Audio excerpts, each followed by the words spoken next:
forming their groups, etc. Yep. Welcome everybody. to Brown and Browner. Yes, sir.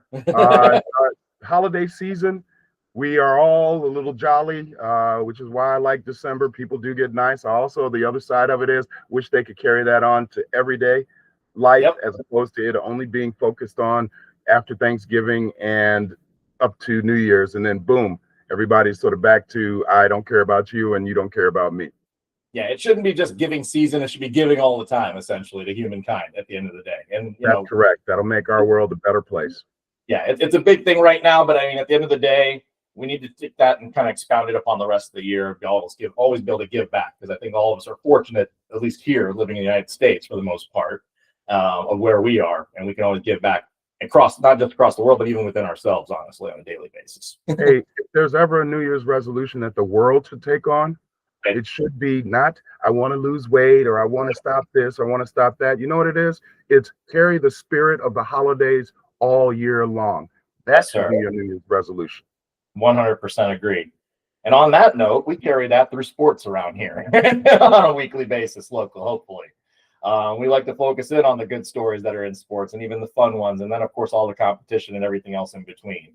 But we'll kick it off with that global view of just noting out that tomorrow is the World Cup draw. And we're living in that country that's hosting it next year, even though that sport isn't really even recognized as probably our sixth best sport in this country, or sixth most popular. If you separate women and men's sports, I'd take the NBA, I'd take golf, I'd take tennis, and those are more popular than soccer. Dare I say, curling in the Olympics is more popular than watching the World Cup. Okay, now you're going a little far there. I mean, that's a level of respect we've got for a global sport around here, unfortunately, and you can see that in our men's national team right now. Fact of the matter is, it's a mess. They keep going through a coaching carousel. They can't figure out how to get leaders. There is no development program in this country that's not corrupted by money, so you don't get youth talent in this country that can support a global system. Unlike other countries, even third world countries, honestly, have better soccer teams. We'll see that this year, because there's some outlying teams that have made, like Suriname and all sorts of craziness. I saw that. There are like 3 or 4 teams that have never made the World Cup that are making the World Cup this year. So I'd love to see them thrive. But again, one of the things I just want to stress is when we talk about global sports like soccer or football, it's different everywhere else than in America. Just because of our size, just because of the dominance of other sports, our best athletes aren't the ones going into soccer. Exactly. So it's hard for us to ever really field every other team. I don't care if it's España, I don't care if it's Portugal, I don't care if it's any English team, whatever. Their best athletes are playing soccer. Yes. So you really don't get the opportunities like we would see here. Imagine if you had half of any basketball team with their athleticism and speed, if they learned how to play soccer and they were a soccer team that represented America. I think we'd do pretty well. I think so too. I mean, think about it this way. For Thanksgiving, for the Dallas Cowboys and Chiefs game this past weekend, there were 62 million viewers. Think about that for a second. Crazy. I mean, mostly domestic, obviously, in that capacity, but it's a regular season game. You have 62 million people watching the game. Well, and again, that's where, where are we going to put our money? So I know what you were saying, and it's not that it's wrong, but if you think about it, where is the money going as far as the promotion of sports and, seeking out talent and nurturing that talent through AAU programs, etc. They don't have that for soccer. They have it for every other sport. They don't have that for soccer. I'll tell you where the money's going. It's going to Lane Kiffin's pockets, where it's going. Because the NCAA is still a corrupt institution that we know well, and that's what's ruined this entire week of sports. And you know what? At Ole Miss. Great transition, because we should talk about that.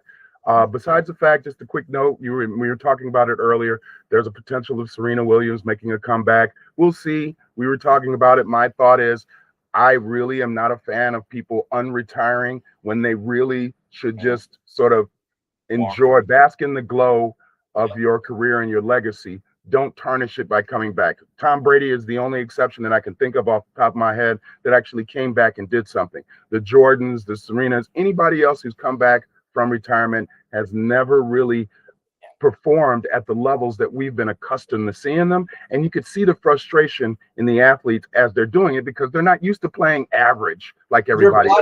Yeah, eventually, I hate to say it, but age gets to us and bodies, fail. You mentally might be the strongest person in the room still. I mean, take case in point.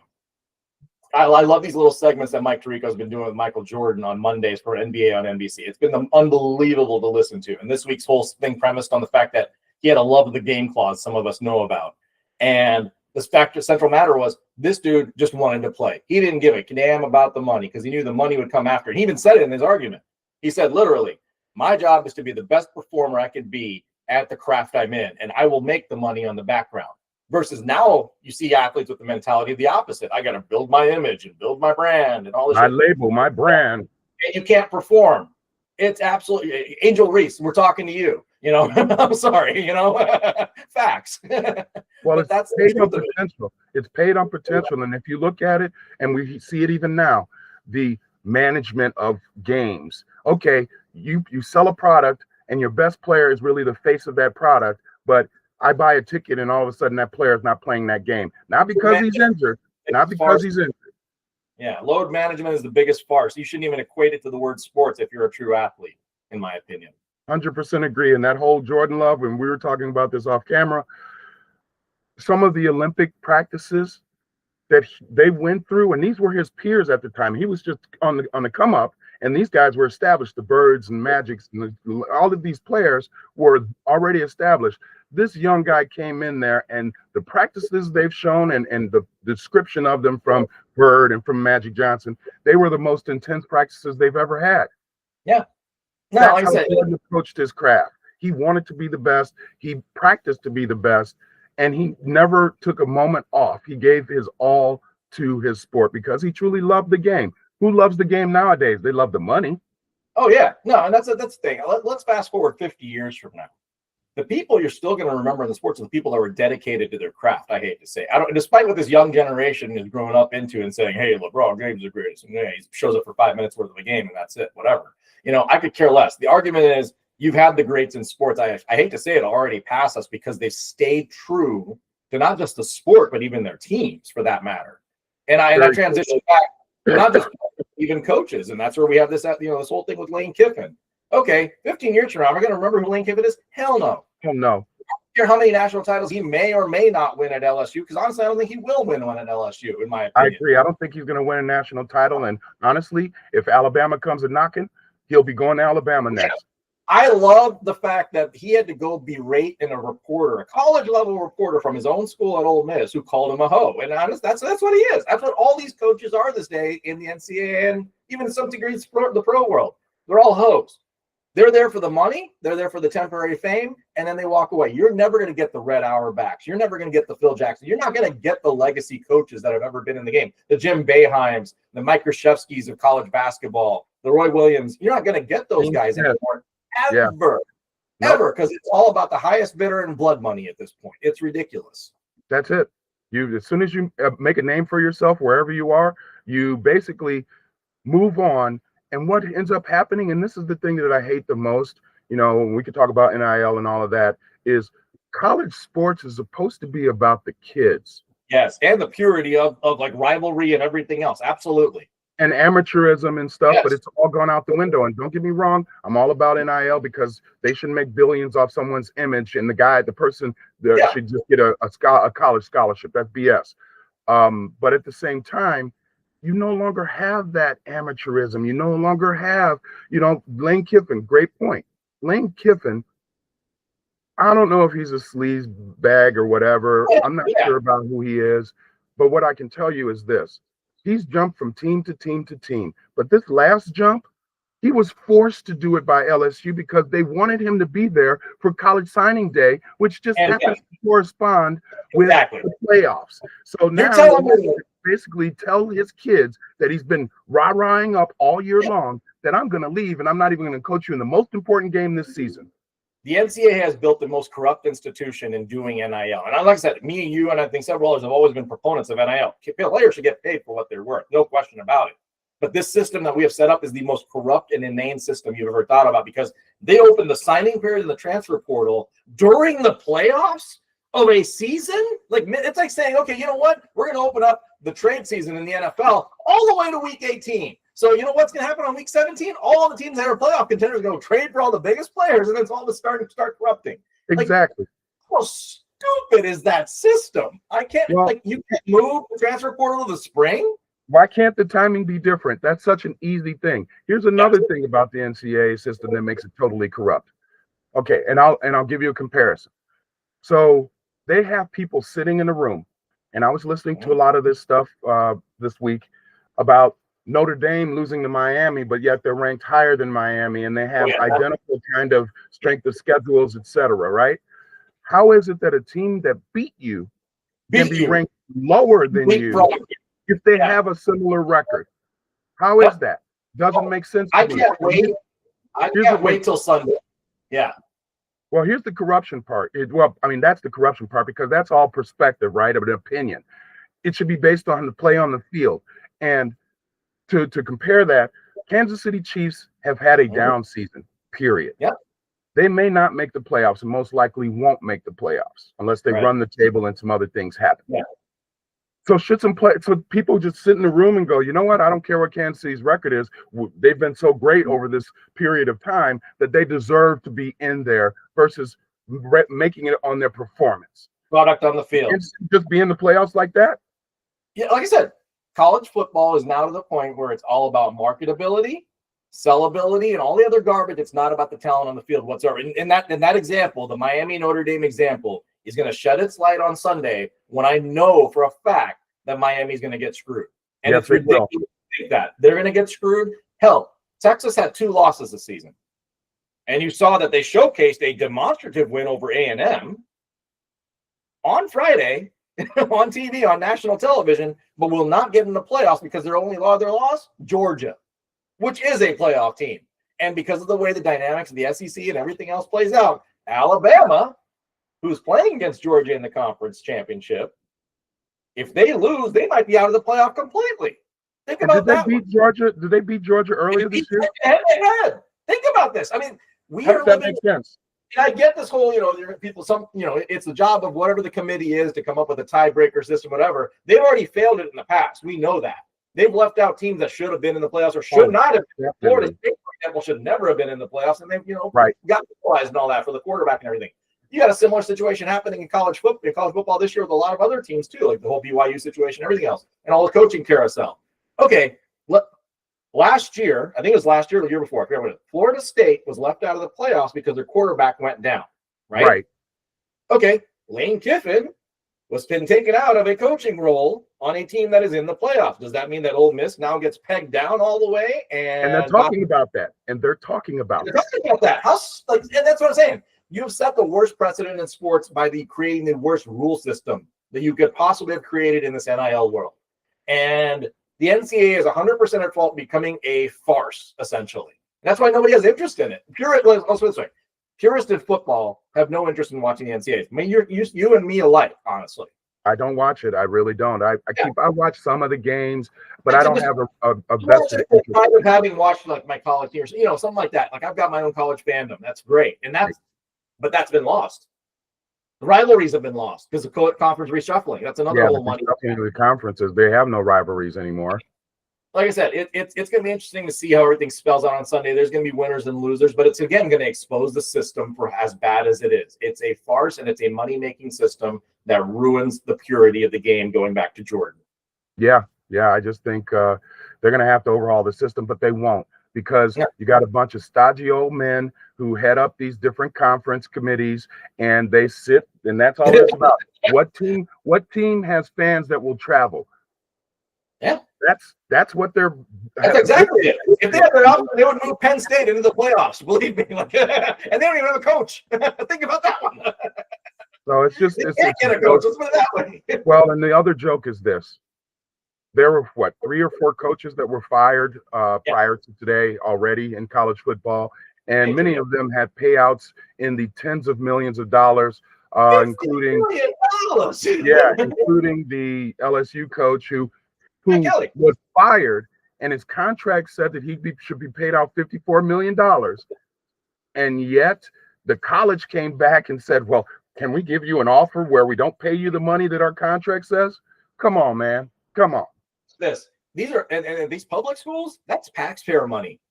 That's Yes. taxpayer money. Think Yes. about that for a second. And you got this stupidity going on of where, honestly, yeah, your head coaches and most of your football programs in the state school are usually your highest paid state officials, which is insane.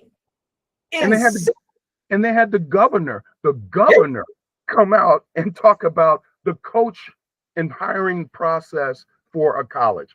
That should never happen. Hey, Governor, did you know you're paying 3 coaches right now, LSU? You're paying Orgeron, you're paying Brian Kelly, and now you're paying Lane Kiffin.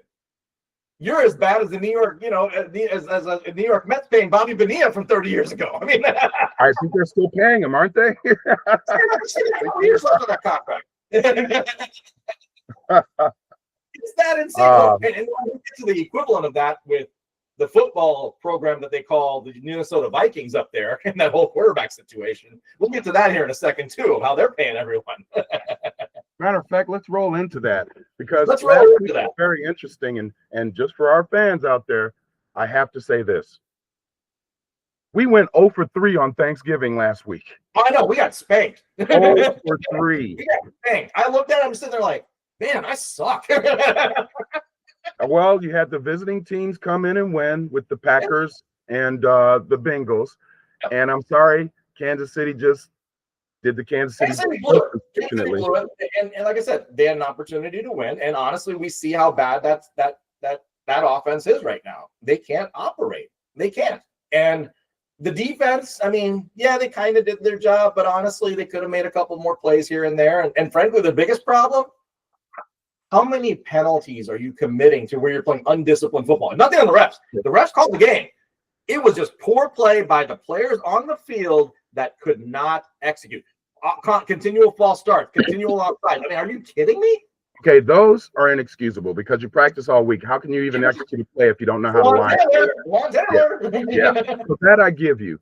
But in watching that game, and I know I'm a Chiefs fan, but I was watching it with quite a few people. And everyone said something is weird because it seems like Kansas City's getting a lot of penalties, and we're seeing similar play on Dallas's side, and they're not calling those penalties. True. I felt there were a lot of holding calls that could have gone against the Cowboys when they were rushing from Pat Mahomes. You could see it on TV, and they weren't called. Similarly, I think we were called for just about everything you could be called for, and it was fair in that sense. But yeah, there's supposed to be a balance, and I get the whole referee dynamic and all that crap. But at the end of the day, there were very basic errors being committed by the Chiefs that were costing them plays. Simple as that. I agree with that. I agree. So, undisciplined football by the Chiefs, no question. Hey, but you know what? They should just make the playoffs because they're the Chiefs. Of course. We're Notre Dame. We make the playoffs. That's absolutely it. But no, I mean, starting with the first game that day, so, Lions and Packers, frankly, the Packers impressed me with the fact that they showed up on a road game. They really showed up. Yeah, they showed up. They took it to them. And the Lions, honestly, are getting exposed for the fact that they've got all this talent on offense, but they can't make it work without Laporta, apparently. Is it Laporta or is it Ben Johnson? I think it's also Ben Johnson, 100%. Because that's getting validated as we speak as well, obviously. Well, the interesting thing is this. So they went from, I don't recall who the offensive coordinator's name is, but then, they had the coach take over. Yeah, Dan Campbell took over, and frankly, it's been better than what it was, but it's still not Ben Johnson. It's still not looking good. It doesn't look crisp. Amon-Ra went down. St. Brown went down. Yep. They might be struggling to make the playoffs, believe it or not. I think they might play themselves out of the playoffs, honestly. The way that this is working out, the NFC West is looking stronger and stronger by the week, which, again, we'll get to. Also, that was a shocker, too, which we'll get to. But now you've got the Bears and the Packers with still matchups coming, obviously, against each other. But that's going to be the forefront of the NFC North. And frankly, the Lions are tailing behind where they might play themselves in the playoffs. And then you've got in game 2, the Cowboys have now got 2 wins, quality wins against the Eagles and the Chiefs to where they're positioning themselves to come up in the NFC to get the wild card. Just enough, maybe. We'll see this weekend. They got to win out. Well, today they got a head-to-head versus another wild card team. Well, if they beat the Lions today, that will be a big step. This is a crucial game because whoever loses this game can pretty much say they are on the outside looking from a playoff standpoint. If the Cowboys win, they got a 55 or 60% chance of making the playoffs. So they take a big jump up if they can get the win today. So that'll be interesting. And we'll get to that. But then you've got the South is the South, but hey, hello, the Panthers might win the South. I actually think the Panthers are on the come up, and the Buccaneers have been struggling with injuries and play the last few weeks. I'm not sure that they'll be able to hold on to it. The Falcons, shame on you, Falcons. You lost to the Jets last week. You're just horrible. And the Monopoly man needs to figure out how to flush the entire board and start over. I hate to say it. Uncle Moneybags is, he's got to figure out that whole program again. Yeah, well, Kirk Cousins getting paid for nothing. Yeah, that's true. But the NFC West, I think the NFC West, we've been talking about the NFC North, but they probably are the best division. If you look at it, 100%. The San Francisco 49ers, do they have like 9 wins? And they are looking at it as a wild card. And that's what's going to make it hard for the Lions and other teams, even Dallas. Yeah.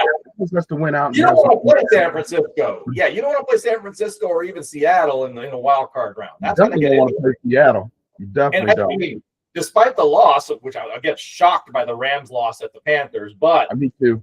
The Rams are still for real. I hate to say it, they are the best team in football, in my opinion, on both sides of the ball in terms of balance. The Panthers played up. I mean, that defense, I can't name a player, but apparently it played up to par. And that offense is executing because you got McMillan, you got the running game. I mean, it's not like Bryce Young's doing phenomenal things. He's just being efficient. He's not throwing away the ball. That's perfect. Well, and that's the key to any team, and we know that in football is turnovers. If you can protect the football, you don't not necessarily have to score 30, 40 points, but you can't give the other team free points by turning it over constantly. I mean, walking into that game, I think Stafford had like 30 touchdowns to 2 interceptions all year, which is impressive, obviously, in its own right. Up until then. Yeah, up until then. So, I mean, like I said, I still consider the Rams the best team in football after this past week, but honestly, Panthers have me thinking they can win the South, which would be interesting. And, with the way the Panthers have won games at home, they beat the Cowboys, they beat the Rams, they're coming up with quality wins. Does somebody want to go into Carolina in January and have to play those guys? They could be tough. I mean, they got a running game. They've got a sort of passing game, but as you mentioned, their defense is on the come up, and they've been playing really well against some very good teams. The last thing you want to play in the playoffs is a team that has a chip on its shoulder. And this is a franchise that's obviously, gone through demoralization in every fashion you could possibly think of. It's always been the bottom feeder of the NFL. And now you've got a team that's hungry to win with a bunch of young talent, obviously, and a young coach and everything else in between. And that's the last kind of buzzsaw you want to face if you're a top-tier football team walking into January and having to go play that team in the playoffs. So watch it out. I have a feeling they're going to end up looking like Cam Newton looks on TV. At the end of the game. That's going to be the albatross is Cam Newton and him representing the team, looking the way he does on TV. Cam, shame on you for the way you look. I know that's unique and all of that. Good for you, but boy, you're in it. But come on, man. Come on, man. Yeah, come on, man. What did you say that on one of those shows? Come on, man. Now on the same note of like cool little gestures, there's that you got moss section. There were a couple catches this weekend. You got mossed. There were some great catches. Puka Nakua's backhanded right hand catch, one-handed, was amazing. But the catch to me, kid from the Commanders, one on Washington. Yeah, that was Odell Beckham. That was no, he caught it with one hand. Out in the corner of the end zone with a guy on him, and he caught it and controlled it to the ground. That was incredible. And you're seeing more and more of these types of catches, not only by receivers, but by defenders intercepting balls like the guy on the Bears did last week. So there's been a lot of really highlight reel plays that we've seen, throughout this year of football. No, it was absolutely sick. Traylon Burks was the guy's name. I forgot his name. Yeah, sorry. It was Traylon Burks. And it was that catch was arguably the catch of the year, if not the season. It has to be. There have been some great catches. I remember the guy from Detroit did one of those in the end zone. You know what makes it absolutely? I don't know if people in media have obviously they probably caught on this. I haven't said it enough. We say the phrase "you got mossed" is what Randy Moss always has this moniker. Traylon Burks caught the ball over a dude named Moss. Yes, he did. That was the funny part, and they even said it. Most people were like, That dude's named Moss. He got Yeah. Moss. They said it on the telecast. He said, that was on Moss. You got Moss. It was brilliant. You couldn't have scripted it any better, but that was quite a catch. That was And great. frankly, Commanders, I kind of wish you would have won on Monday night. I think you They should have showed some won that hope. game. They You should guys have are won that so game. They injured left and the depleted. Broncos off the hook. I felt bad for Marcus Mariota because he had the win if he got the ball over the guy on the 2-point conversion. It was open. He had it. He just messed it up. Wide open. Yeah. I Really felt good bad team for him because, Mariota's been that guy. Like, he came out of Hawaii. He was a gunslinger, threw the ball. Guy played a brilliant, gritty comeback game. And for it not come true kind of is unfortunate, especially in a season that's been lost unfortunately, for the Commanders. Well, and it's funny that you mentioned Mariota, and when he played very well at Hawaii during his college career, came into the pros, and he got what a lot of these quarterbacks, Sam Darnold and a few others, Geno, and what you're seeing now with Cam Ward, he went to Tennessee Titans, and his career went right down the freaking drain. Yep. Tennessee Titans is where you go to get drafted to pretty much have your career thrown in the trash. Vince Young, Marcus Mariota, Chris Johnson. Take your pick. If you want to pick, it's sad to say that, but they've become that franchise where careers die. If you go there, your career dies. Heck, Vrabel revitalized their image and brought them into prominence, and then boom, they had a couple bad years. Boom, they kicked him out. And it's just been down the drain ever since. Look at what Mr. Vrabel's doing now. He's got that Drake May kid singing better than Drake. Hey, right now, just based on the seedings, it could be the Chicago Bears against the New England Patriots in the Super Bowl. Did anyone pick that? I'm thinking that was a 0.11 chance. Nobody saw that coming. Nobody did those two teams as the number one seeds walking in after week 13 or 14, wherever we're at. It's absolutely insane. But there's still a lot of season to be played, which we'll get to here in a second. Yes, but what's funny? We can move on to this week. But what's funny? Besides what happened on Thanksgiving, how many people thought the Bears, besides the two of us, would beat the Eagles on Friday? You know what? I don't think a lot of people did because everybody's still hanging high on, Philly will be back. They'll get resurrected. Philly's got a problem in that locker room, I tell you. And it's not – I know the media tries to, destroy Philadelphia behind the scenes, and it's always been a thing. But at the end of the day, there is no cohesiveness on the field even being shown between coaching and players as far as I can see as a neutral observer of the Eagles right now. And that's concerning considering how much talent you've got on the field. You can't put it together in time to have a run and even win these crucial games that you're going to have to win in the playoffs. It's going to bode some trouble for the Eagles, especially with a come-up Cowboys team in the division. Now, I don't know if the Cowboys can even chase them down, but I think Jerry Jones on the radio this week, hey, I think the only way we make the playoffs is win the division. It could happen if the Eagles keep collapsing. He's not wrong about that they probably will have to win the division to get in. But who'd have thunk 4 weeks ago that Dallas would even be in this type of conversation? And it's not necessarily with Dallas being on the come up. It's because the Eagles have played significantly worse than we've seen them play over the last 3 years. Absolutely. It is. And this goes back to what we talked about before. AJ Brown, shame on you. Now, granted, when you're winning, nobody, it's cute, right? Oh, da. But it clearly shows. Your stats have been bad when you're losing. That's the funny part. But this shows that there is no cohesiveness, that there is this me attitude. They're winning games, and this guy's going, well, I'm not getting involved enough. I'm not involved enough. Oh, well, I know we're winning, but I really don't care because it's really more about me getting my stats. And guess what? Now it's starting to come to roost, and the team is playing poorly. Their offense looks shoddy. I think a lot of that is their offensive coordinator. I'm sorry. Saquon is not being used the right way. I feel like their offensive line is not as intense and physical as it once was in the last couple of years, and that's killing them. I'll give you a hot take, and this is going to be a fun one. If there is a model wide receiver out there with a veteran status and a quality of play that's high that people want to actually copy based on what's going on this season, it's Stephon Diggs. We have written off this character as an egotistical freak maniac, and all of a sudden he goes to New England. He's playing his role. He comes up as the guy that they go to on crucial downs to get the first down. He's keeping his mouth shut. He's got his baby mama in his corner, all that stuff. And dudes winning on the field and off the field. I mean, let's face facts. You know what? There have been a lot of talk about Taylor Swift and Kelsey, right?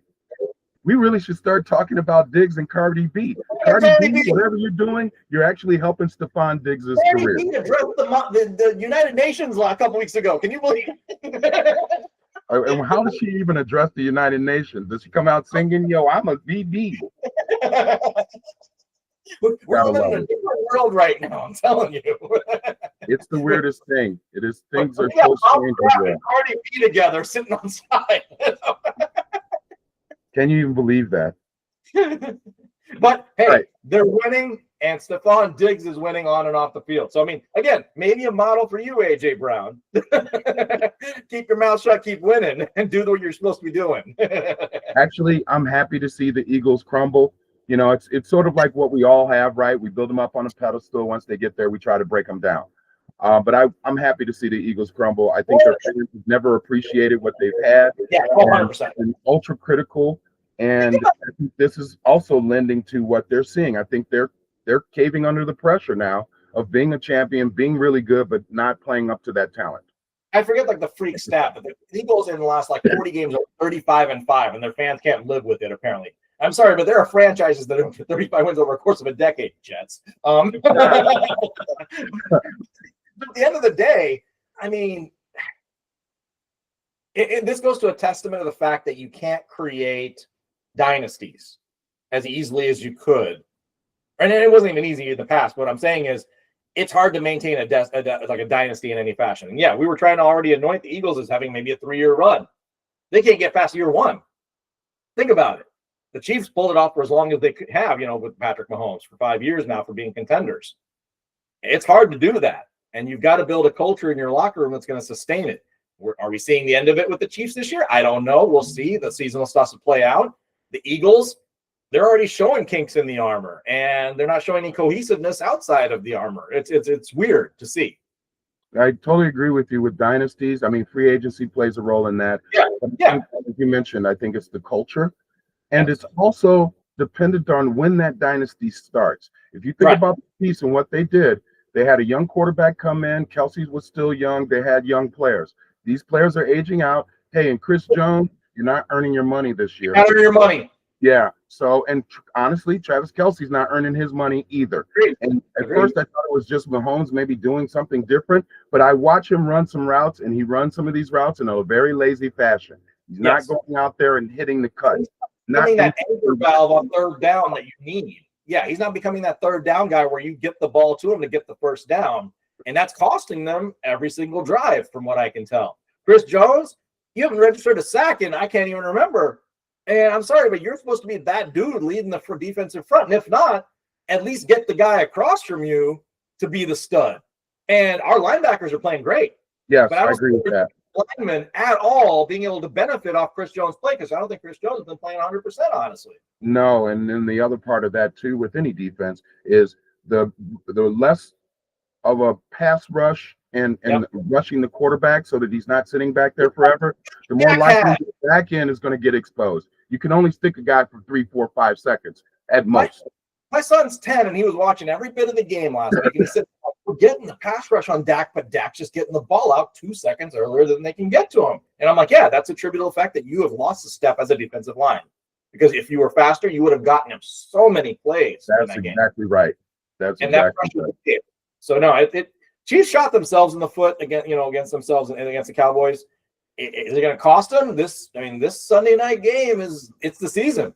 Let's face facts. If you don't beat the Texans, you don't have a tiebreaker. You're counting on the Chargers to somehow self-destruct with Justin Herbert now with a broken hand or whatever it is.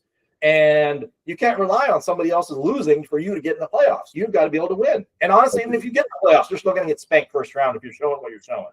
So it's game time. Let's see what they prove at Arrowhead this weekend. And you mentioned the Cowboys, and that'd be a good transition into this week.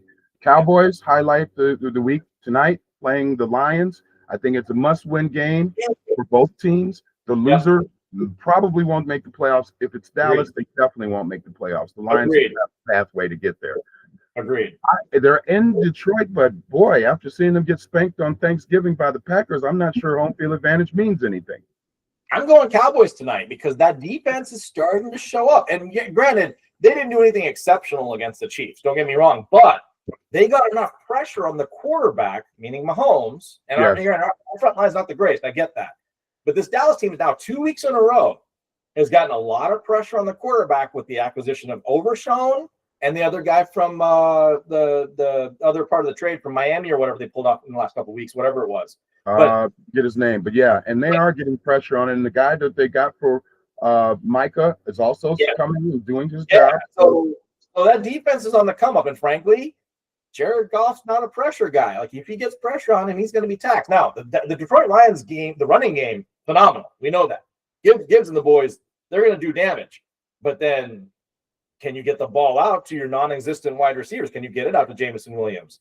Amon-Ra St. Brown, I don't know if he's questionable for tonight, but he may not be there. So what are you going to – That's hard to come back from. I mean, the weakness is secondary. We know that. And if Detroit can't capitalize on it, I think they're cooked. So I'm going Cowboys tonight. I'm actually going with the Lions. I think they're going to rebound. Okay. Plus, I think the Cowboys' run is over. I think everybody once you get yeah. I feel like once they were hungry, and you know what? I think what galvanized this team was the death of their player, and I think that brought out the emotion and brought them together. But I don't think that that's sustainable. I'm taking the Lions in this one. Fair. No, I like I said, I got to see if Dan Campbell can get better play calling for this Lions team because that's going to be the key for them. They got the talent. Can they actually execute like they're supposed to? Dan Campbell's supposed to be a defensive guy. This defense sucks for the Lions, in my opinion. It does, and they're not really getting enough pass rush. Their whole secondary has been decimated for pretty much the last, 5 weeks? They're playing guys like, you and me in the secondary. Packers burned them. I mean, it was as simple as that. And frankly, you're playing the two best wide receivers, arguably, with Lamb and Pickens. And boy, George be cooking right now. George is another one of those guys, but I think it's a little different. Stephon Diggs, we talked about him and him keeping his mouth shut, not being the diva he has been for most of his career. George is a diva. George is a diva, but have you heard anything from him? Have you seen him pout on the sideline? Have you seen him do that? I have reason to believe that his agent got in his ear and said, keep your mouth shut for 6 more weeks. We'll get your contract. And then you can start talking. That's all he needs to do, because if he can just get through the rest of the year, regardless of what Dallas does, if they make the playoffs or not, he's shown his exceptional talent. Pittsburgh is probably pissed off right now because they wished he would have done that for them. They would have never traded for DK Metcalf, who was a bust, and another D besides that. That'll be a good conversation here in a second, too. Yeah. But think about that. So, I mean, George Pickens, if he keeps his mouth shut, he's going to get paid. And guess what? As soon as he gets paid, he's going right back to Diva George. Oh, yeah. Yeah. Diva George is going to be Diva George. There is no question. That's going to have more ice in his teeth and everything else. Yeah. You know what? He'll be Diva George just on GP. Get that, George Pickens? General principle, he is a diva and probably somebody who will become a cancer, which he was on the Pittsburgh Steelers. Let's think more macro. I mean, I don't think the Cowboys can afford to do this, but let's imagine you have CeeDee Lamb and George Pickens together for another 3 years. You got a toxic freaking wide receiver room, man. If they're not winning. If they're not winning, yeah, you're gonna have a war. If they're not winning and he's not getting the ball, and that's the thing. And again, I'm a different kind of person, but I understand it. But I couldn't do what they're doing. I love to win. Winning should be the priority. Then it should be about you being able to contribute to that win. Team sport. That's the thing. Like, I want team championships. If I'm going to be that player, I want to be the team championship player. I don't want to be an individualistic guy because I'm not going to get remembered for it. Simple. Yeah, become Andre Dawson when he was on the Cubs and they finished last. Yep, exactly. So, all right, so we got next on tap. I got Titans in Cleveland to play the Browns. What are we seeing at the Browns? Myles Garrett. Record. You are amazing. I guess I understand why you took the money, but you could have done that on a team like a Dallas Cowboys. Is he going to do one of those things where he breaks his records, becomes that defensive elite guy, and then maybe in the last 3-4 years of his career he goes to a contender, gets his ring, and walks away like a Reggie White? Maybe. Yeah, and frankly, it could happen. I mean, This guy's a freak. I mean, the guy's a physical freak. He should be feared. He should be, and he makes that defense what it is. As we were talking about when Chris Jones was at his peak, he was doing that. Now he's not. But in the end, can they even score enough points? Jerry Judy and the spat that he's having with Shador and this kind of stuff, like their offense is in shambles. The best thing they got is the running back. What is his name? Quinshon. Yeah, Quinshon Judkins. Yeah. But I got them to win this game against the Titans only because the Titans have become the Jets. Yeah. The Titans are actually worse than the Jets. Yeah, I remember the Titans because you know what? They suck. That's why they're they need Denzel Washington to come coach them. Like, that's how bad it is right now, dude. Hey, this would be an interesting game, but I don't want to spend any time on it. Seahawks against the Falcons. They're on the road, but I have the Seahawks winning that game by 20. I mean, the Seahawks should win that game. I'm not going to say that they shouldn't. I mean, the Falcons suck. We know that. They have shown you nothing, even despite all the talent on the field. They can't do anything at all. Seahawks are going to win, but I don't think it's going to be a double. It's going to be one of those fluke games. We've seen the NFL this year. It's been completely unpredictable from day one, and it still continues to be unpredictable week to week. I think because it's on the road game, it's in Atlanta. Uncle Moneybags will be there on the sideline with his pimp suit. I mean, it'll be cool to watch, but Seattle should win. Yeah, that's right. Do that, make a friend look like you, two of my heroes. Right. I agree. I think that Falcons are the Falcons, and we'll just stop right there. I don't even say any more. So, 2 Chainz ain't going to do like this anymore. No. You like that? You like that? Do you like that? I know you do because you're getting paid for doing nothing. Go ahead, Kurt. Make your money. Exactly. Yep. Probably one of the highlight games and one of the most pivotal games of the week. I show the Colts away going to Jacksonville. Jacksonville's really been on the come up. I don't think anybody saw them doing what they're doing, and the Colts are doing exactly what the Eagles are doing. They started off great, and now they're sort of free-falling right now. AFC South is getting interesting because you've got the Colts in a downward spiral, and especially with Daniel Jones not playing through an injury and trying to sustain. Jonathan Taylor's there, but you still got to get the ball out. You got to play action, and you can't use the weapons of your quarterback's legs. That's a big issue for Indianapolis. Lord Farquaad on the boys, on the other hand, they're winning the games they're supposed to, and they're pulling out the other games that, you'd think they'd lose, like against the Chiefs, but they won. So now they got a crucial tiebreaker win.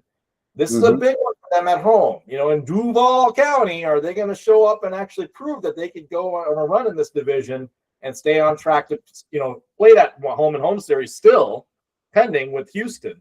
Because that South is going to get dirty. And I think that by the end of it, despite the thought that right now we got 2 teams from the South in the playoffs, I think only one's going to make it. This is going to be a close one. I'm actually going to go with the Colts over the Jags. I think they resurrect them a little bit. I still don't buy into Duval County. I think their real estate values are low. And I think Lord Farquaad comes back down to earth. I think so, too. I think they're having some issues with their running game as well. Etienne didn't do a whole lot last week. Yep. I also am taking the Colts. I think sooner or later they got to have the wake-up call, and I don't think that what Jonathan Taylor was doing this year was an aberration. I just think the last 2 weeks they sort of got punched in the mouth. And the ball to the man. Give the guy the ball 25 times, you're going to beat this team. I just don't see the Colts losing 3 in a row. It would be 3 in a row, right? It would be 3 in a row. So I just don't see them doing that. Yep. The Jaguars, though, I think that's one of those potential catch games because the Jaguars have surprised a lot of teams this year. They have, and frankly, we need the Colts as a Chiefs fan to beat the Jaguars so we can get that whole mix going. Because they're on the outside looking in. Go on that note, I will say that much. But no, I'm going Colts over Jags on that one. It'll be a close game, but I'm hoping they get the ball to Jonathan Taylor like they're supposed to. Simple as that. Let's go to the ugly game in the early window. Jets Dolphins. Oh, we want to talk about that? Well, the funny thing is, and here's my hot take. The Dolphins have the softest schedule for the next few weeks. Yes, they do. This is a team that could run the table. Not to say that they can make the playoffs, but they could. But they could validate their season and keep crack dealer Mike in business. You know what? If they don't implode from here on out, they might have already done that. I think so too. think they need to get rid of him. I think they need to start over and do something different. I think they also need to get rid of Tyreek Hill when he comes back. Yeah. Well, I think they will get rid of Hook. His contract here, I think that's a foregone conclusion. Do you get rid of Tua, the coach, or both? That's your question. I'd say both. I think, quite frankly, while Tua's getting paid and all of that, he's still a liability because he's one play away from never playing again. Right, exactly. And I would help him on that path. I appreciate you being a competitor and everything. You've done what you could do at Miami. You started off hot. Things have sort of, tiered or plateaued. Get rid of them both. Start fresh. You got enough on offense between Achane and you got Waddle. You got enough. Yeah, Waddle. You got enough to be able to actually do something. And I thought that Tua was the guy. Remember when Tyreek Hill got when the Chiefs let him go because they saw the cancer before and they got rid of it. And then he went to Miami. He said Tua throws a better ball than Mahomes threw. That's just crazy talk. What's happening with that now? And where is Tua with the way he's throwing the ball? He's 1 week he looks great. The next week he's throwing 2 or 3 interceptions and passing for 150 yards. So I think it's time for them to do a change. Look, they need to go. And where's Dan Marino's son? If Dan Marino has a son, go get Dan Marino. Seriously, they need somebody with an able arm to show up on that team to actually make it work. But I think what's really going to happen, and I think they're going to flush too. I think they're going to keep crack dealer Mike around. I feel like he's got something on whoever the owner is these days. I don't know, Tyzenga, or I forgot who the owner is of the Dolphins anymore. Yeah, I think the Garbage King. Yeah. So I mean, I don't know what he's got on the ownership over there or whatever it is, but hey, crack dealer Mike's keeping his job alive. I'm picking them over the Jets because the Jets are the Jets. Because they're the Jets. Now I'll have to say this. I don't know about Justin Fields and where he'll be next year or whatever happens, even though he got a little paid. But Aaron Glenn, if you think about what he's doing this year, with what he has, with Wilson being out, with Fields not being able to throw the ball more than 10 yards accurately, I have to give them credit. What did they win? They won 3 games now this year, something like that. They won 3 games, and frankly, they've contended in quite a few games. Yes, they have. Yep. He's got the right culture building in the Jets organization. I think the management and the ownership will kill him eventually. But hey, what do I know? Right. We've seen this as admirers of the Bears from afar. So maybe we could get through some of the games that don't have a lot of like Broncos Raiders. Broncos Raiders. Yeah. Should we talk about that? The Raiders suck. Yeah. Donkeys should win the season. I want to say go Raiders, but I know the Donkeys are going to win. So we don't need to talk about that much. Cardinals. Rams on the road. All of these teams are on the road, but I'm picking them because the home teams are that bad. The Cardinals, but actually, I give Brissett some credit. Yeah, but they're not winning. No, they just don't have enough firepower at the end of the day. They need more balance on defense. I mean, it's still a program that's still in the development. And Brissett, I mean, honestly, you could be a starter somewhere. You could be a starter in Miami next year or something. Because the guy that's kind of he's a fighter. He knows how to play. And you give him the right tools, he can succeed. But yeah, not in this case. The Rams are going to run roughshod. Jared Burke's going to sack this boy. Yeah, I don't know how many years are left on Kyler's contract. They got to kill it. But they need to get rid of him. They need to get rid of a lot of these long-term guys. Kyler, Tua. I mean, all these guys are turning into liabilities for a lot of these organizations at the end of the day. Agreed. They can be making a lot better moves on the field with that money. Hey, you know what? If a college team, university can eat a contract of a coach, you can eat a contract of a quarterback and move on. Yes, sir. Absolutely. The rest of the games are kind of divisional matchups that are key, honestly, across the board. Not the Buccaneers Saints. Well, with the amount of injuries that the Buccaneers have had, and now granted, the Tampa Bay is still staying afloat because of Baker. We know that. But the rest of the team, I mean, there's injury after injury, week after week with them. It's just sad to see, honestly. Yeah, and they're defense suffering. That was the one thing that kept them in most of the games. Are they going to lose to the Saints? Hell no. Everybody's going to beat the Saints. Thank you. That's what I was saying, more than anything else. But I do agree with most of the other games. One other game that I feel like doesn't really have any bearings on the playoffs, doesn't have a lot of importance. Commanders at Minnesota. Is J.J. McCarthy coming back this week? I thought I heard that he was. You started a guy named Max Grossmer, and you did it because you had a minimum organization going on. And I say that in the most converse way possible, because you gave up guys that could have been playing for you at quarterback, leading your team to success, and getting the ball to this guy named Justin Jefferson, who's now the biggest wasted fraud of a player. Like, I cannot comprehend how you waste a talent of that nature and can't get him the ball with even you and me playing quarterback, let's say, at the backfield. It's mind-boggling. And Kevin O'Connell, you're supposed to be that quarterback whisperer. You got an egotistical problem with J.J. McCarthy. That 9 shit ain't working. You better kick it out. That 9 shit ain't working. The dude isn't what you thought he was. Yeah. And like you said, they could have had Danny Jones. They could have had Sam Darnoldson. Yeah, and you had your pick of the litter. You had your pick of the litter in the open market. And that's what you chose. You had Daniel Jones. You had every option in the world. Let's put it that way. And you chose to stick it out. You chose to stick it out with the new Kirk Cousins. You know, and the funny thing is, his name is J.J. McCarthy, but unlike the old show Good Times from the 70s, he ain't dynamite. He is kryptonite, is what he is. Yeah, that. And Jefferson, I applaud you. But sooner or later, I know it's going to come out of you where you're just going to say, I can't believe that I am on a team that can't get me the ball. Think about this. The Bengals and the Vikings, to me, have the 2 best receivers in the league. Yes. And neither one of them are playing worth a shit. No, it's true. It's very true. But you know what I want to happen? I want JJ to become dissatisfied. Let him seek open refuge. We welcome you to Kansas City Chiefs Nation, my friend. That's what I really want to happen. I would love to see that. We already know Mr. Chase ain't coming. He hates the Chiefs. We are that's a given. He said it publicly, everything else. I don't care. JJ? Well, plus, I don't want a guy, honestly, that spits on another player. That was so low down what he did when he spat on. I don't want anything unclassy, and I don't want anything toxic. Exactly. Yeah. Jalen Ramsey might be a jerk and an asshole, but you don't spit on another player. Sorry, another person. Period. Yeah. Now, so who do you have? Vikings, Commanders. I'm going Commanders, actually. Me too. I think Mariota throws some fight into the room again, and even though they're shorthanded, don't have anything, he got the ball to McLaurin finally, who's finally standing on the field.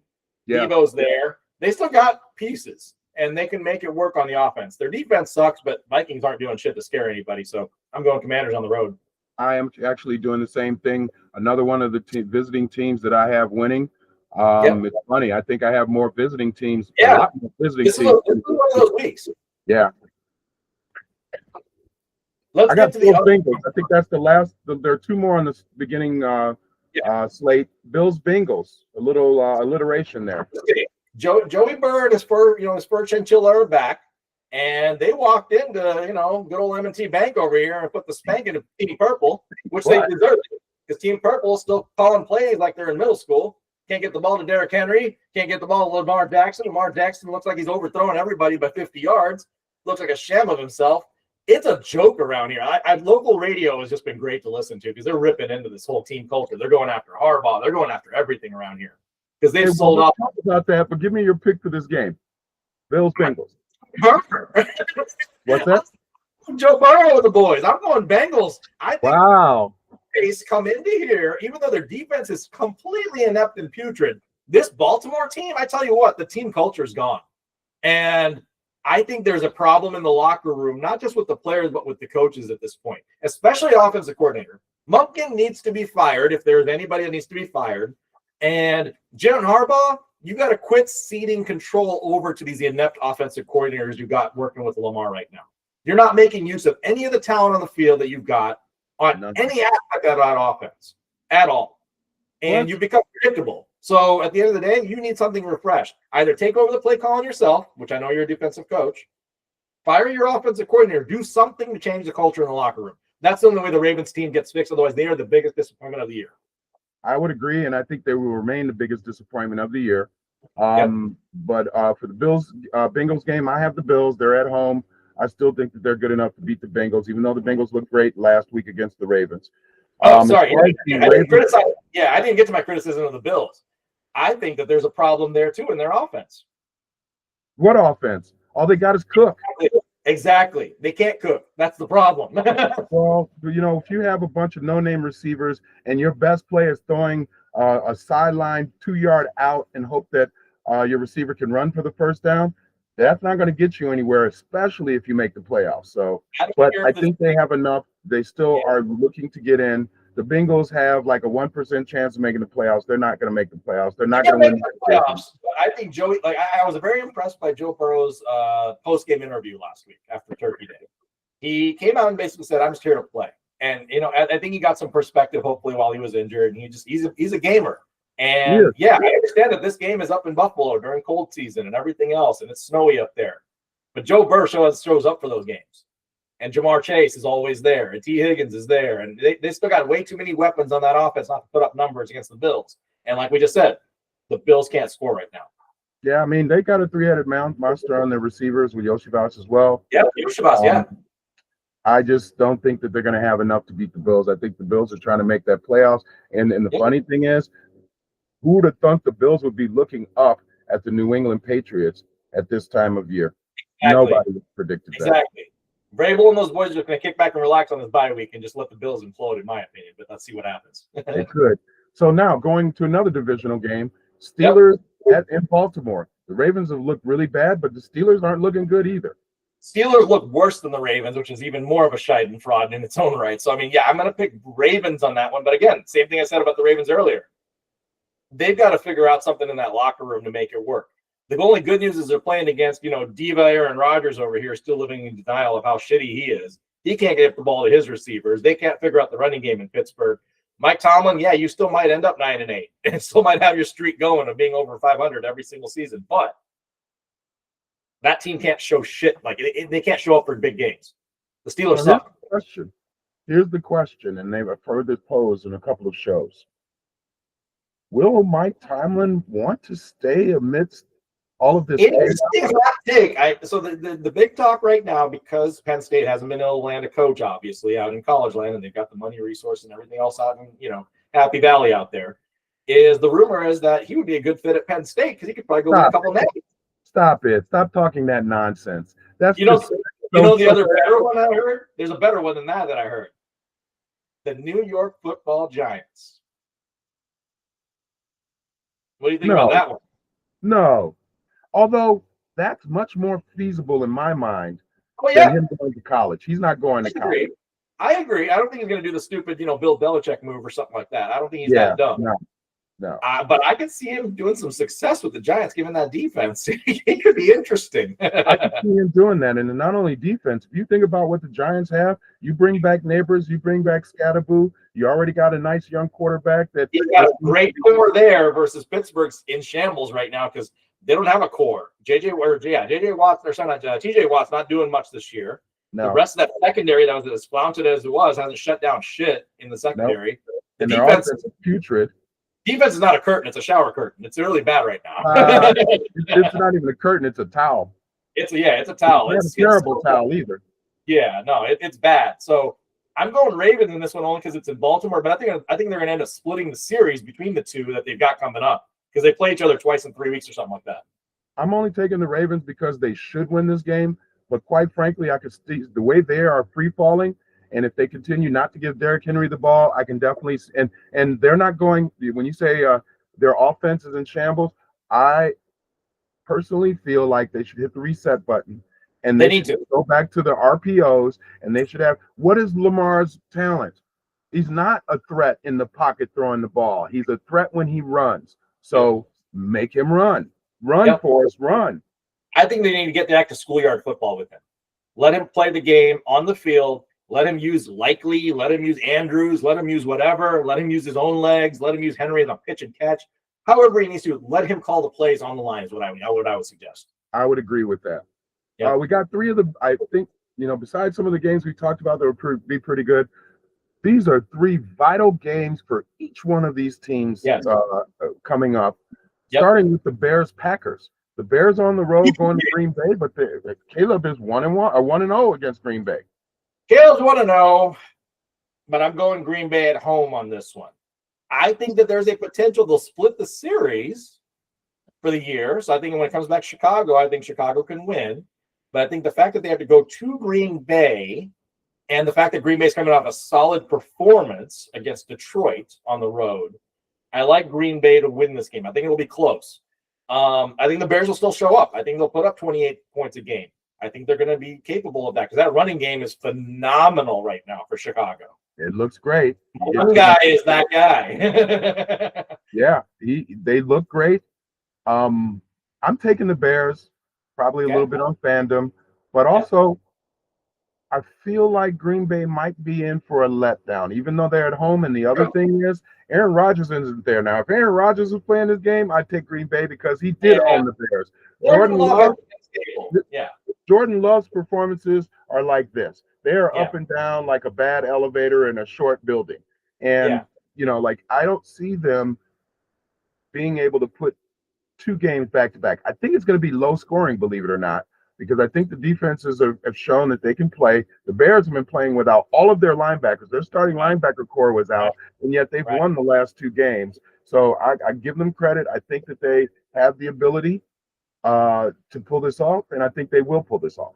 I'm going to say this game is won in the air, and here's why. I think Caleb hasn't used DJ Moore at all in the last couple of weeks from what I could tell, so that's one piece of the pie. But Caleb's going to be I think Green Bay's going to force the issue where Caleb has to throw the ball. And that's going to be tough in a rough environment at Green Bay. The secondary for Green Bay is suspect, which I think that's where they're going to put that onus back on him. Micah's going to rush him, and so is the rest of that front core for Green Bay. So it's going to be interesting to see how Caleb gets rid of the ball. Conversely, the way you take down Jordan Love, and we've seen him fall apart in pressure, is being able to throw the ball. Jordan Love falls apart when that happens. Can the Bears get the pass rush on Jordan Love to force him to get the ball out to all those receivers that, frankly, to me, aren't that great, but he somehow gets the ball to them? Simple as that. Yeah. Plus, Jacobs is still sort of nursing an injury, so we'll see if he even plays. I think you said something earlier. I think for the Bears to make the playoffs, they're going to have to at least split with Green Bay to win the division. And I think this is going to be their motivation. I think this is a game they're going to surprise just like they surprised the Eagles last week.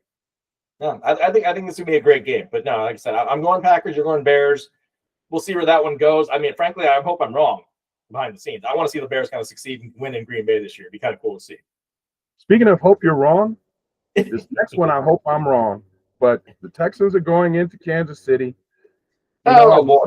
Kansas City Chiefs, but I'm a fan of football, and the football I've been seeing in Kansas City just straight up stinks. I don't know if it's Nagy. I don't know who it is, but it's not good.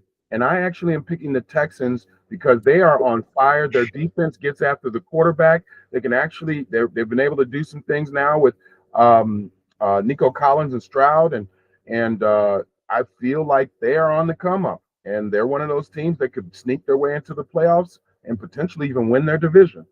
I was this close to picking the exact same thing as you are on the same merit, and the fact that their pressure up front for the Texans right now is arguably the best in the league.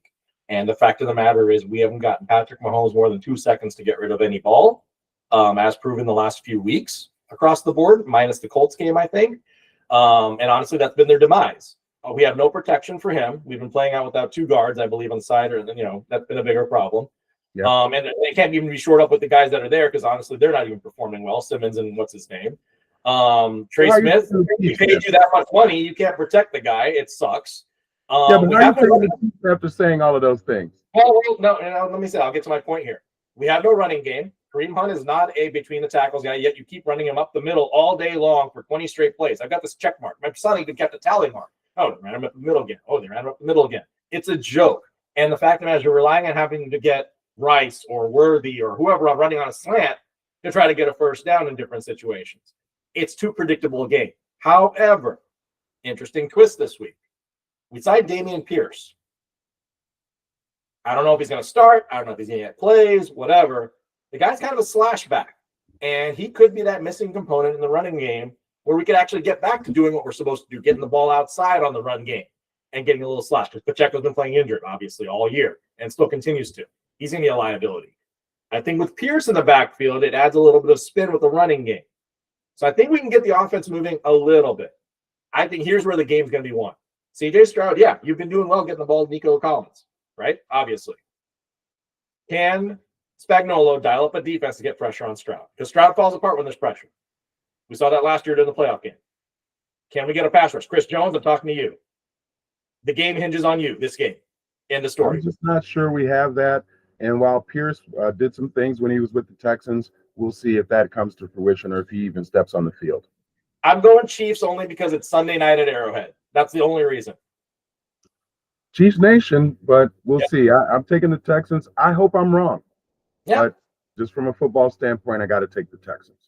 Yeah. Last but not least, this game is pivotal for both teams. Eagles are in a free fall. They're hearing all of the noise. Yep. The locker room's in shambles. Yep. The Chargers, their player has a broken hand. It's not a throwing hand. Yeah, I get the feeling that the Chargers season is spiraling out of control. Now, the Eagles season is also spiraling a little bit. Which one's spiraling worse? That's really the question in this game. This game is in LA, is that correct? Yes. It's in LA, so Eagles on the road. Eagles have had a longer break, I would say, by a couple days, because they had the Friday game last week. I think they get themselves to win the game, but they're still going to be seeing a very close game in this situation. Chargers haven't shown me the same pass rush they had like 6 weeks ago. That's the problem for me. If you can get the pass rush going and pressure hurts and force the Eagles to throw and getting that all that drama, getting the ball to AJ or whatever, maybe you could win, but I like the Eagles right now. You still got to score to win. Yeah, that's true. The Chargers have been having issues along with the Eagles in doing that. I got to take the Eagles only because I just don't think they're going to lose this many in a row. I think there's going to be a come to Jesus moment. I think somebody needs to walk in the locker room and slap the crap out of AJ Brown and say, "Shut the F up for the rest of the year so we can win some games." It needs to be Big Dom. You know what I'm talking about? Big Dom's a big protector guy for the Eagles. You ever seen him on the sideline? Oh yeah, the security guard on the sidelines. Yeah. Off the sidelines one time. Big Dom used to walk in there and take a crowbar to his head and say, "Hey, dude." Yeah, you're screwing it up, AJ Brown. Shame on you. I think your noise is finally becoming an issue because everybody's been focusing on that, and every conference that they've had, press conference, every day is. So AJ Brown said something else. So AJ Brown said something else. Is there a dissension in the locker room? Blah blah blah. Part of that is the Philly media. Philly media loves drama because without drama, they don't exist. That's the unfortunate part. They're like TMZ. They're not real news. But that said, I still think there is something going on in that locker room that doesn't make sense. Because think about all the talent and everything else. To me, at least publicly, it seems like Saquon comes off as humble. Jalen Hurts comes off as humble. Devontae Smith stays quiet and he's humble. AJ Brown is that guy. Is he becoming a problem? I don't know. I mean, I think he's already become a problem. I think that's not becoming. I think he is the problem because you just said it. All of these other guys seem to be very humble. They, regardless of how they are behind the scenes, they're at least saying the right things. You don't stoke the fire like he's been doing, and he was doing it while they were winning. So if you're doing it while you're winning, what are you doing when you're losing? Agreed. No, I don't disagree, but I think they too have the same problem as the Baltimore Ravens. Their offensive coordinator sucks, and Patullo needs to be fired. Did you hear they TP'd his house? Who? Patullo. I did not see that or hear that. Fans TP'd the man's house. That's how bad they hate this guy in Philadelphia. I'm sorry, but again, to me, that's just the epitome of what the world thinks of Philadelphia fans. Not me, not just another city, the world, at least the nation. That's what they think of Philly fans, and they're showing their true colors. We talk about hooligans in European soccer. I mean, Philly fans they're the epitome of classlessness at times, and they took it out this week on Patullo, unfortunately. Yeah. Now, maybe he deserved it. I don't know. At the end of the day, regardless of how we feel, we shouldn't vandalize, physically assault, right? And in the case of like the guy who had his issues, and went to New York and murdered the CFO or CEO of United Healthcare, that is not where you go. This is still a game, guys. We are talking a game. These are game of civilized society doing their jobs. Whether they do their job well or not, you're not their boss to make that call. You might have your fandom, you might be upset, but for you to go over to somebody's place of their residents and vandalize their residents Yeah, because they're not winning football games, how do you justify that? exactly. Epitome of classlessness, and frankly, it's also a sign that are we really truly one first world society? If we're doing that, face facts. Well, if we keep that kind of perspective, we'll Yep. become a mob rules mentality, Yeah. and again, going more towards idiocracy than to some type of advancement of civilized society that the Romans thought that they were, embarking on, way back when. Many people consider an atrocity in 1994 when I forget the guy's first name, but Escobar for Colombia, the guy that scored the self goal in the That was World Cup. horrible, and he got The killed man, by the cartel because of it. and got yeah, exactly. Are we that bad a society right now in sports in America? Think about that for a second. Let's do some self-reflection. That was a monstrosity beyond measure to have to fear for your life because of some error you made in a game. In a A game, game. a game, Yeah. not practice. Yeah. I have to bring in AI. AI, you're the true AI. All of this other stuff, artificial intelligence. Man, that you're the epitomized true the love of the game. That's the man. That's another man. bringing this full circle, even from a fandom standpoint, we all love the games that we watch. Yeah. But let's not get it twisted. They are still games. And these are people, these are real people, not just something that's on TV. They have real lives just like you and me. Imagine if somebody that you didn't know came out of nowhere and vandalized your house or beat you up on the street because what? Because they didn't like my color, because they didn't like my height, they didn't like the way I looked. That is not where we should be as a society. Let's get it together, folks. Yep. We're going down the wrong path. But full circle with the love of the game, AI was another one that loved the game. Sir. And LeBron, do you really love this game? I know you've been around 20 years. I know you're talking on your podcast and all of that, and you're berating other people, and you call yourself the GOAT, and you call yourself the king, and all of these things. Those are the labels that people put on you. You shouldn't put that on yourself. Exactly my point. People who are truly the best at their craft aren't the ones going around walking around saying, I'm the best at my craft. It's other people saying that about them. Have you ever heard once Jordan ever say that he is the greatest? Ever? No. And he's been smart enough to say things like, well, you're looking at different eras. And then he talks about all of the players before him. Exactly. That's what you're supposed to do. You don't sit and put your crown on yourself and say, I'm the king. That's some arrogant crap and egotistical crap that shows me you don't have the class necessary to be the GOAT of anything. Hey, LeBron, you're the fourth most important player on your team right now. Hello? Behind 3 white dudes. Hello? I mean, Jordan can never say that. John Paxson wasn't never. Never. That's so true. You're so true. Because I'm taking Austin. I'm taking Luka for sure. Both of those guys. Yeah. Even JJ. Well, JJ is the coach. I knew that was what you meant by the third one. No, I'm taking those guys. Hey, I saw something. I was watching the 30 for 30 for the Detroit Pistons, the Bad Boys 30 for 30, which was a really good 30 for 30. And one of the things that was mentioned on that, seeing what you just mentioned, was when Dennis Rodman made a comment about Larry Bird and his greatness, and if he was a black person, a black player, he would just be a regular player. And then Isaiah made the mistake of taking that comment when he was asked, and he was the face of the franchise, and doubled down on it and said, yeah, well, he's sort of right. With Isaiah's little sneaky tongue-in-cheek grin and stuff. I never liked the guy. I met him in person. He used to go out with a friend of mine's sister. They made it a big racial issue. Yeah.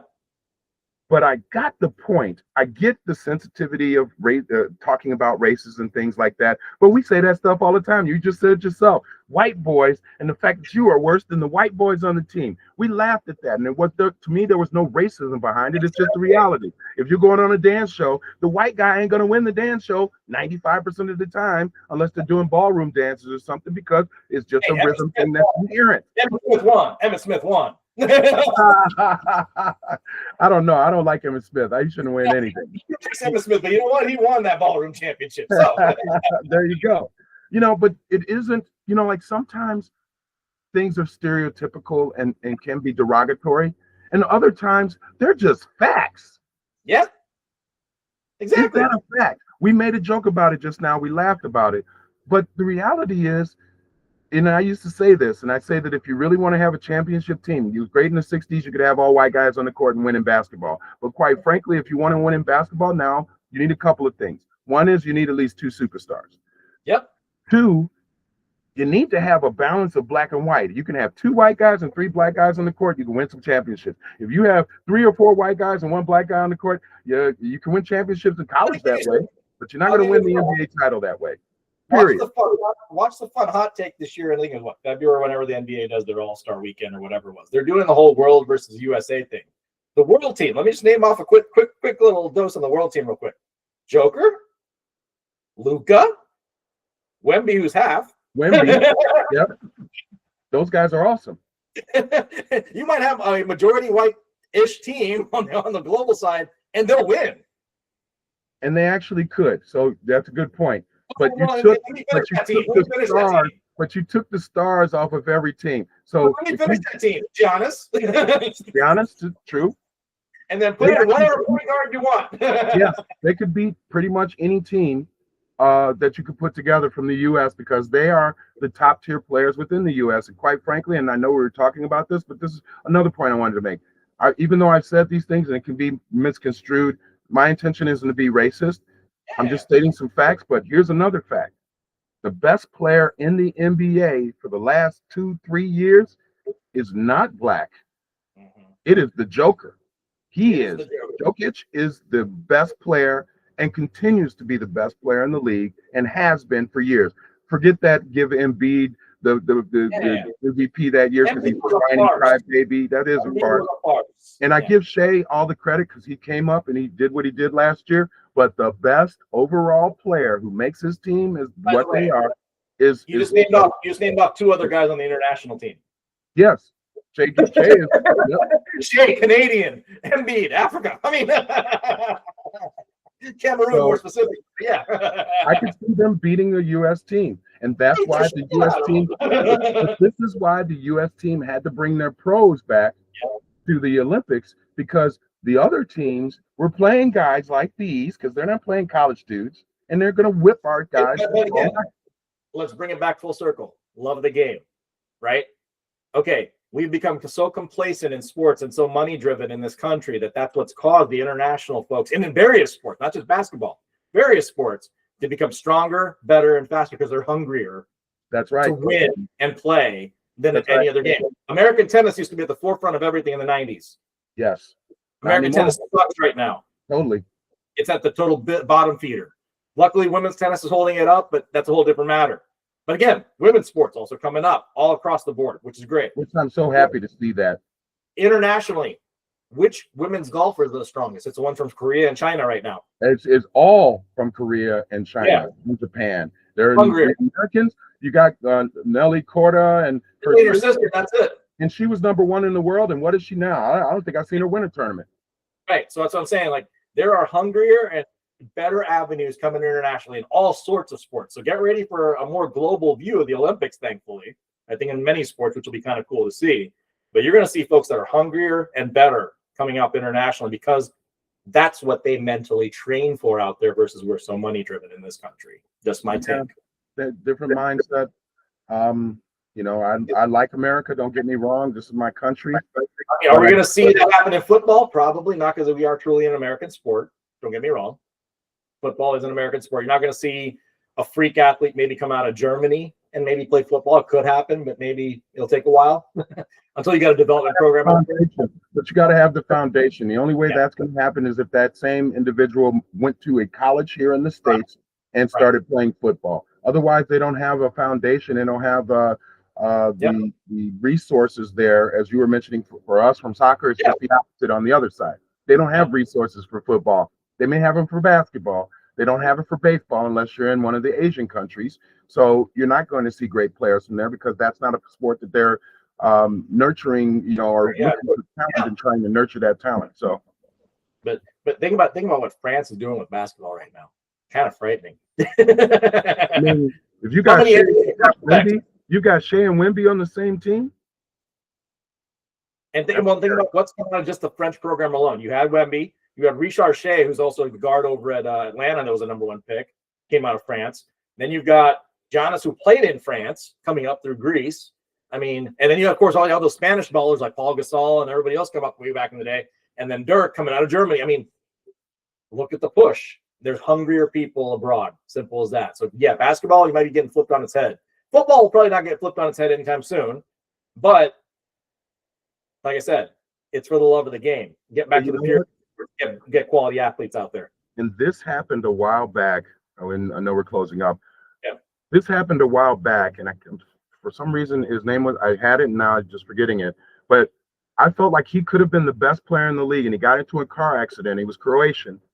Was he Serbian? Petrovic. Drazen Petrovic. Was crazy good. Unbelievable.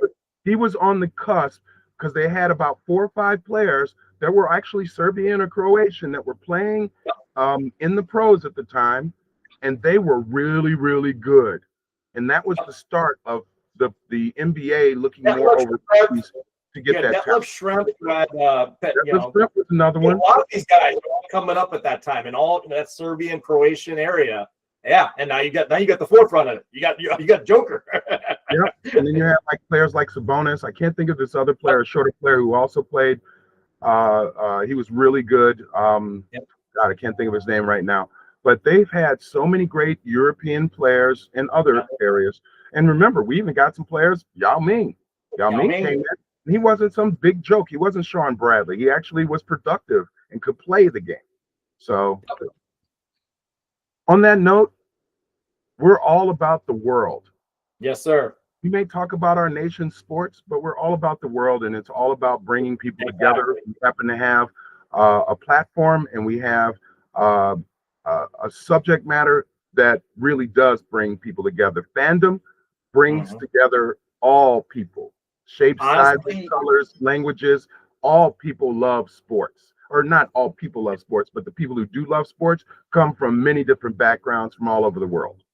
I think more and more centrically, I hope we get back to some of that purity of fandom over the next few weeks, because we have the division rivalries coming up in pro football, which is awesome. I think it's actually going to totally shape the season because of how it's going to play into the playoffs going forward for the next 4 or 5 weeks.